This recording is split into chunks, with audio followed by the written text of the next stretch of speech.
Ciao, buongiorno. Hi, everyone. Welcome. It's Katie here. I am your host of Untold Italy and the Italy Travel Planning Group. And today it's Monday here in Australia and it's Sunday evening for many of you over in the US. So I hope you can all hear me. I'm ready to give you some tips on how to choose whether to book a ticket or a tour in Italy for some of the major sites. So this is a question that comes up a lot in our Italy travel planning group, and I wanted to really get to the bottom of this because I think it can be a very expensive exercise for people who maybe don't know what their, what their preferences are. So let's get to the bottom of it. We're going to discuss: do you need a ticket? Or do you need a tour? And we'll talk about the main sites, the Colosseum, the Vatican Museums, Uffizi Gallery, Accademia, La Supper, etc., and the Doge's Palace in Venice. So here's the thing: tickets are cheaper, right? And so if you're on a budget, obviously getting tickets are great. And they're also great if you're happy to wander around and you're happy to just take some photos, soak up the atmosphere, and enjoy the site. So the Colosseum ticket includes the Roman Forum, so you can easily spend a good couple of hours just wandering around. Now, that may be fine for people. And if you have like minimal interest in Roman history or anything like that, then go ahead, buy your ticket and enjoy it at your leisure. The thing that you need to know about the sites in Italy, though, is that they're not very well marked. So you're not going to go in the Colosseum and find these great, explanations of what you're looking at. You're basically there on your own. You are looking at the Colosseum and you're looking at what's around. So you don't really know what the context is. So that's one thing that you need to know. And the same is of the Vatican Museums. Like, it's a really huge complex and there's no explanation. So you're just kind of wandering around from room to room if you don't have someone there helping you. Now, of course, there are several different options in terms of tours, and I'll go through those in a minute.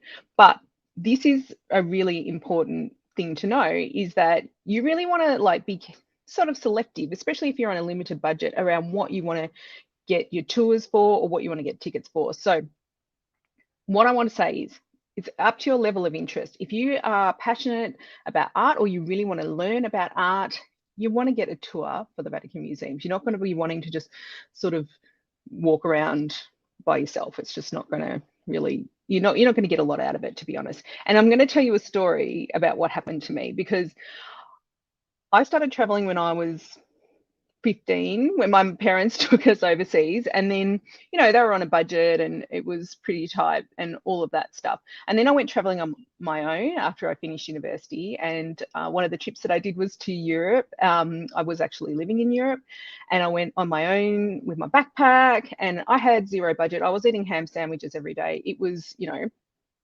pretty basic. But one day when I was in Florence, we were at the Uffizi Gallery, and it was about November, and we're just wandering around looking at art. It was really nice. I loved it.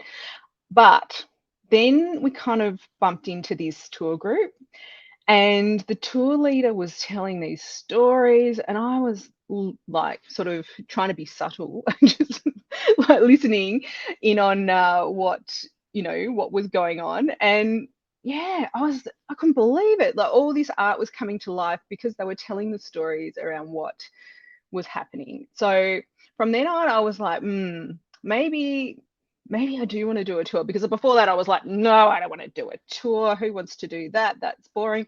But I didn't actually know what it was. So from then on, and this is a good 20 years ago, I really decided that I wanted to really invest in that, because I wanted to learn more and I wanted to find out more about tour, what I was looking at, really. So having said that, now, how many tours of the Colosseum have I done? 4 or 5. And I've got to go, we're going back in June, and I'm going on another one because there's some more places that are open. So this is why I have a big passion for history and I have a big passion for art. So if I want to go, I want to enjoy it in its full capacity.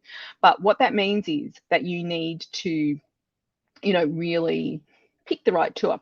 Now, before we go on to tours, I want to talk about the tickets again. If you are doing your tickets, then you've got to be really careful with this. So you be really strategic and book them as early as you can, especially if you're traveling between May and September. You really need to get onto it. Like I would say, if you're not onto it now, you're going to probably miss some slots. So book the tickets at the time that you want to go. And, you know, most people want to go early in the morning, especially when it's in the heat of the day in summer. So you want to get there early and you want to, you know, also pick the day. So I think Tuesday is a good day in Rome for the sites because a lot of Europeans come for a long weekend over, say, Thursday, you know, to Monday.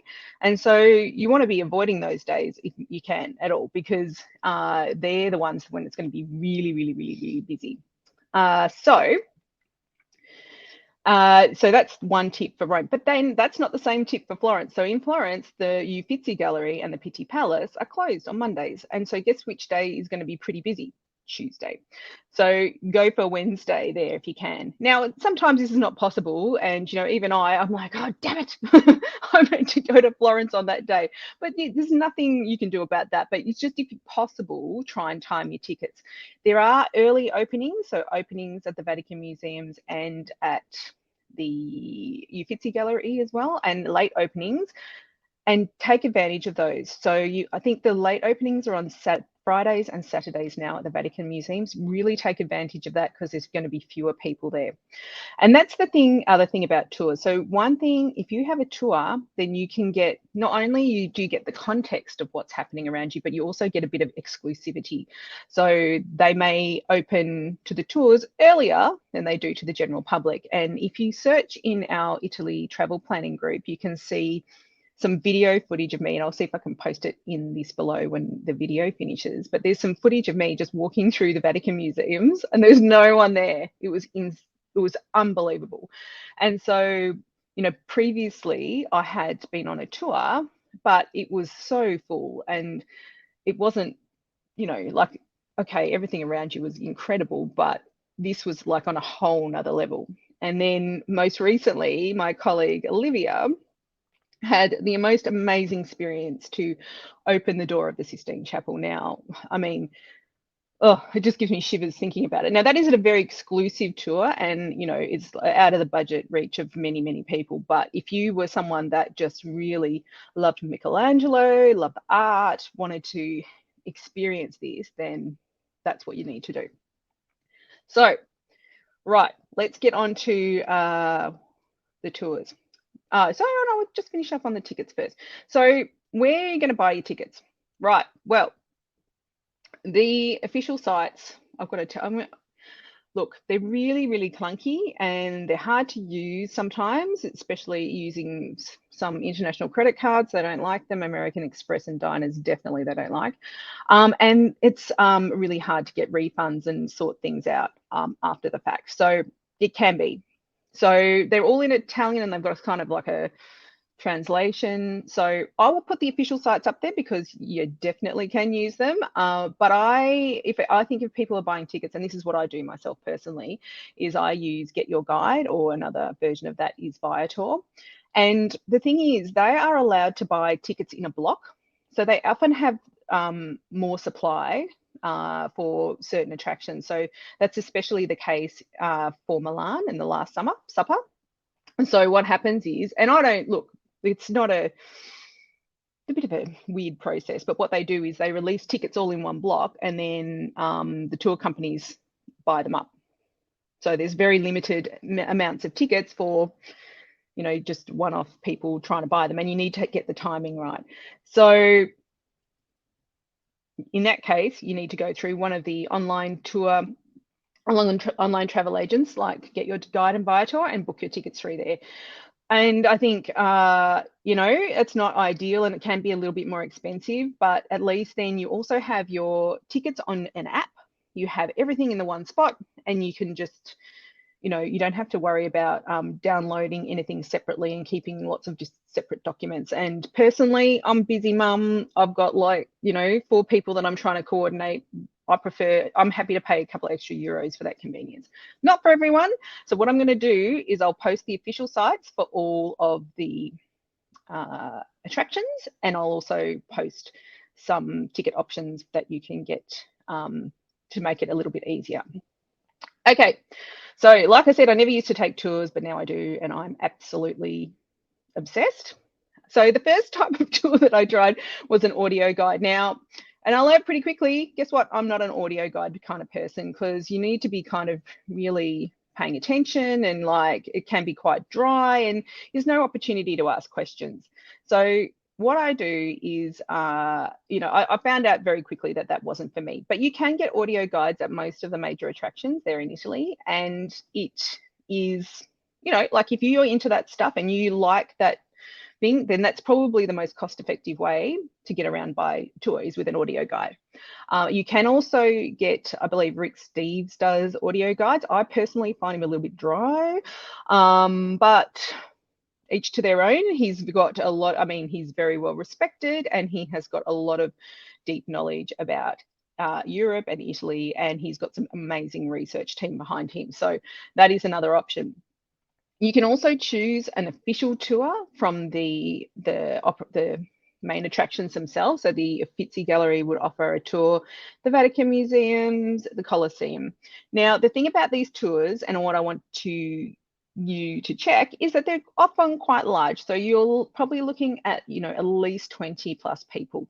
So what that means is that it becomes more of a logistics exercise. And while the tour guide will be speaking, that you have a headset and they'll have a flag and you'll get some great insight, it's probably like it's not the tour that I would choose. So it is a way to do it. They can, and what I find is that the official sites, and like I said, I've done quite a few of these tours over the years, is that they can be dry as well and a little bit focused on facts. So if you're the Vatican Museums, of course they want to talk about the art and all the precious things that are around you, but there is a different way to do this. Okay. And that's why I really like, and I really prefer small group tours, because you're going with, maybe 10 to 12 people maximum, and you've got a guide that, is really there to answer questions and really help you understand what you're seeing and looking at. So you can have, you'll be in the Vatican Museums and they'll be telling you something and you're like, what is that? What's that statue over there? And you can ask the question. Now, you can't do that really in a large group tour. Well, there's always someone who asks the question and they tend to take over. But I think if you're in a small group tour, it's much more intimate and you can find it. And the small group tour companies that we really like, they make things come to life through stories rather than facts and figures. So this is really important to me, because you know what, you're not going to remember those facts and figures ever, but you will remember what happened between Raphael and Michelangelo when they were together having their rivalry in the Vatican Museums. You will remember the stories of the Primavera in Uffizi. You remember those things, and it makes everything in context and much more interesting. And you also take that out into the city when you go back, when you finish your tour. So I like a small group tour, but even better, if you can stretch your budget, a private tour is obviously the way that you need to go. And we have a tour companies that we like, and I'm going to tell you about those in a minute, but they are the ones, if you can get a really amazing private guide, then that's really the way to go. And one thing I want to tell you about tour guides in Italy is they have to be licensed. So any tour that you do, they're going to know their stuff. Absolutely. So it really comes down to a matter of style. So do you want the style where it's really academic and it's focused on the details and you can ask lots of really, like kind of academic style questions, or do you want to hear stories? So that's how you kind of can choose the tour that's going to be right for you. And yeah, I think if you can, small group or private. And that's when it comes down to also choosing your tour company wisely. So the main thing that I want to say is understand the group sizes, because you don't want to be going with, I reckon anything over about 15 is too much, because they can't really engage with you directly. And you need to choose the style of tour. So academic style or deep knowledge, deep dives. I've got a friend who's an art historian and she goes to the Vatican Museums and she just loves getting really deep into the symbolism and like intricacies of the paintings. Now, for me, I get a bit of overwhelming museums as much as I love art. And for me, I just love the stories. So there's a different, kind of tour styles for everyone. The other type is like a logistics type, and you can't really underestimate this because like navigating around these, they're huge. They're really, to find the pieces of the art that you want to look at is going to be quite difficult. So logistics is a consideration, and that's the kind of the larger sort of cheaper group tours. Now, for families, and I've got 8-year-olds, twins, and we'll be going to the Vatican Museums when we go to Rome in June, and it'll be the first time that I've taken them there because, well, I didn't think I should inflict 4-year-olds on priceless art, which is when we were there last time. However, I think we will be definitely going with a tour guide that specializes in family tours. So, because you need someone that's going to engage the kids. These are huge. I find them overwhelming. So you're going to need someone that's really going to, be engaging, fun, and helping them appreciate what's around them. Okay, so what we're going to do is I'm going to tell you now who our favorite tour companies are. So for small group tours, Take Walks or Walks of Italy are absolutely fantastic. They have amazing guides, and like I said, all the guides in Italy are licensed. They have to go through a rigorous set of exams and tests and everything to get their license. So unless you're picking a tour off the street and that there's tour people touting outside the Vatican Museums, and please never do that, then you're going to get a licensed guide. Take Walks, Walks of Italy, fantastic, amazing itineraries, fantastic guides. They've been doing this for a very long time. They're originally called Walks of Italy, and they have a great network of guides, and they've got amazing itineraries. So we really love them for small group tours. For really, really small group tours, and that's like 6 people, and private tours, Liv Tours are amazing. And they've got some really interesting itineraries. So if you're a listener to our podcast, a few months ago, 6 weeks ago, I think, we had Angelo on there, who's a guide at who was a guide at the Vatican Museums. He's now the manager of Liv Tours, and he spoke about these new tours that they have, which are women-based tours. So it's bringing the history of Rome to life through the perspective of women throughout the ages, which is an incredible perspective and a really like fascinating way to look at what was going on around you. So really love Liv Tours. They also give our listeners and readers and followers a discount if you use the code Untold Italy. And so the discount's 5%, and you can use that on their tours, which is absolutely lovely of them. And they're one of our favorite companies. For private tours, I recommend With Locals. And With Locals, it's a really amazing concept. What you do is there's different itineraries you can choose from on their website, and you can choose the itinerary, and then you can choose the guide that's really you think is going to suit you. So last time when I was in Naples, I really wanted to have a guide that was interested in soccer.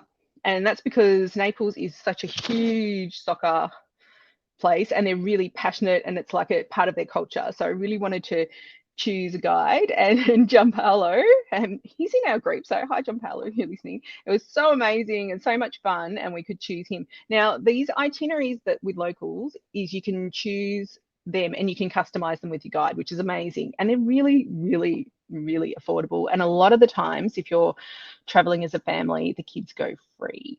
So now last tip on the tours for children, and with again Liv Tours have some amazing tours for children and that are family focused. So if that's what you need, then definitely look them up. So in summary, if you'd like to learn about the context of what you're seeing and you're in Italy and you're like, I don't know when I'm going to be back, I want to learn, or you just want to learn some more and hear some stories about what you're seeing, then you're going to need a tour. Tickets are absolutely fine if you're happy to wander around and take photos and soak up the atmosphere, but make sure you plan and understand when is the best time to get the tickets, and don't leave it to the last minute. You want to make sure you've booked your tickets, because now everything is ticketed and timed, and if you don't book in advance, you may miss out, and I would hate for that to happen to you.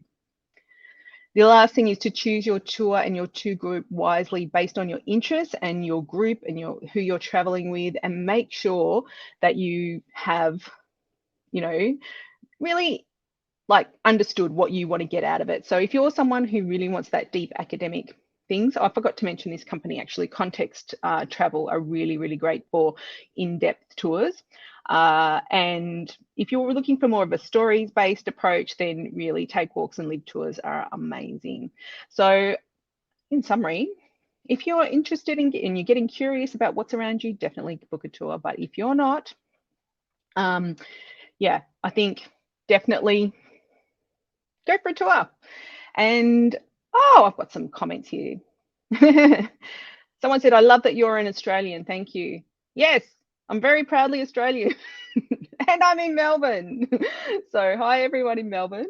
And hi, Michelle, my lovely friend Michelle. She said, ciao, Katie. And Michelle is also Australian, but she's living in London, just back from Venice. Lucky Michelle. And okay, this is a great question.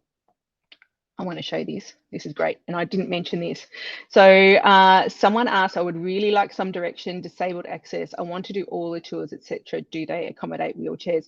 You know what? This is one thing, amazing thing about Italy. And you think, wow, all these ancient sites, how do they do it? Last time I was in Rome, I was with a friend who has some mobility issues, and she doesn't have a wheelchair, but yeah, she's some, issues with walking, and we found some really interesting, how they handle it. So yes, they do accommodate people in wheelchairs and people with mobility issues. And would you believe, I can't believe this, but there is actually an elevator or a lift in the Colosseum. So it can take you up and down into the underground as well. So I just thought, well, that's great. And, the reason I found out about that was because I was on a tour with my very small children at the time. They were 4 years old. And yeah, there's no way they were walking up those steps. So that's how I found out about that. Now, in the Vatican Museums, again, there's ramps and things, and they'll help you go to the back. So you just need to let people know what your situation is, and they would definitely help you. So I really think that that's a fantastic thing about Italy. And the other one is in Venice. And if anyone has mobility issues, people think, oh, Venice, so many bridges and all of that type of thing. But Venice has actually done a really great job of doing some itineraries around the city that are suitable for wheelchairs. Yeah. Okay. So I hope that's the same person. That excites you. Yeah. And Michelle, thanks, Michelle. Michelle said there's a lot of ramps now for the main bridges. Yeah, there is. I think, they're really making an effort to make things easier for people that have mobility issues. And I think that's absolutely fantastic. And I would say it's, I think go try it out. What you'll find is people will be extremely helpful and want you to have a really good time. Okay, yes, Venice. Did anyone else have any questions? I'm happy to answer them. Yeah. I think that definitely a tour is a great idea if you're interested. Now, maybe I should tell you some of my favorite tours. There's one in Florence, which I absolutely love, which is to go into the Palazzo Vecchio, which is the old palace, and then you go from the Palazzo Vecchio, which is an incredible building. Like it's the town hall of Florence, and it's the old palace, and it's connected to the Uffizi Gallery by a secret door. And you go through there and you go into the Uffizi Gallery. So that's one of my favorites. And I love the Colosseum at night tour too. It's a really amazing one with Take Walks. Incredible. Okay, well, there we go. Thanks for everyone for listening. And I will be back. I'm not sure what I'm going to talk about next week, but if anyone's got any suggestions, these are my quick tips. I will put them into the mix. But I do love talking to you this way and via our podcast. If you haven't listened to our podcast, you can get this in a lot more detail. And I interview people from all over Italy, including my good friend Michelle, who just told us that in Venice there are a lot of ramps. for the main bridges. So I hope everyone has a beautiful day and a great start to the week if you're here in Australia, and I'll speak to you next time. Ciao for now.